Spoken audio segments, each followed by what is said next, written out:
Hey guys, I just wanted to say a quick welcome to the Kontakt instrument creation course. In this course, the aim was basically to teach you guys how to create your own instruments, Kontakt instruments, out of your own sounds, so that you could start to extend your palette beyond the sample libraries that you buy.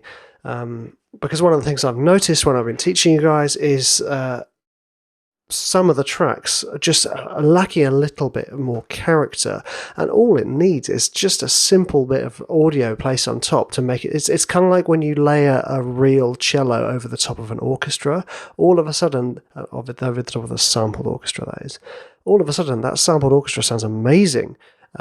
Just because you've got this real instrument, and that's what we're doing here. And admittedly, we're making samples out of it, but sometimes that makes a world of difference, and it's a lot of fun.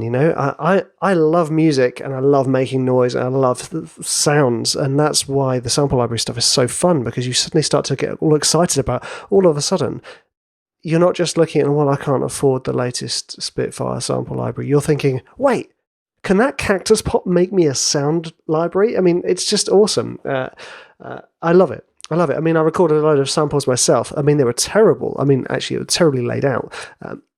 I called them weird drums. It was just basically me collecting loads of rubbish from my garden and playing it in my friend's studio. It was great fun. But I went in there like, yeah, I'm going to record like, how many round robins? I did 5 round robins with 6 velocity layers, and I recorded about, I don't know, between 16 and 20 instruments, so I had so much stuff to go through, and I ended up just half-arsing it. So in this course, we're going to be approaching it very, very simply, like, how can we create a usable instrument quickly, not sampling it to the umpteenth time, and you can do, once you've learnt the principles I'm going to show you, you can go ahead and do that. It's just so that you can record a decent sound. You can then clean it up using Isotope RX.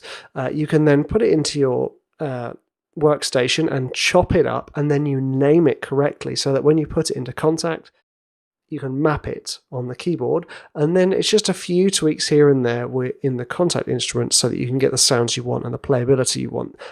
We might touch a little bit on scripting, but again, this isn't a recording course. This isn't a scripting course. This is a course to get your own sounds out quickly so that you can immediately start using them in your trailer music productions.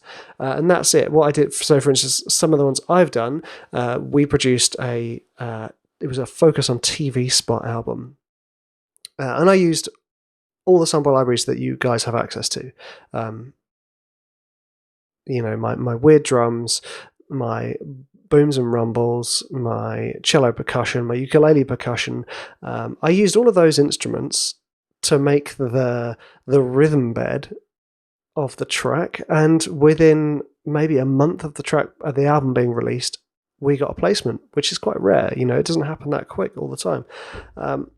Because the sounds I had chosen had character, yeah, they were a bit weird, but that worked, and that's the beautiful thing. You can make weird stuff, and with trailer music, specifically on TV spots, you can get weird. So we're not going to go too weird in this course, but what we're going to do is we're going to create 3 instruments as the base. I may add more instruments into the course as the time goes, but what I want to get you guys working on this immediately.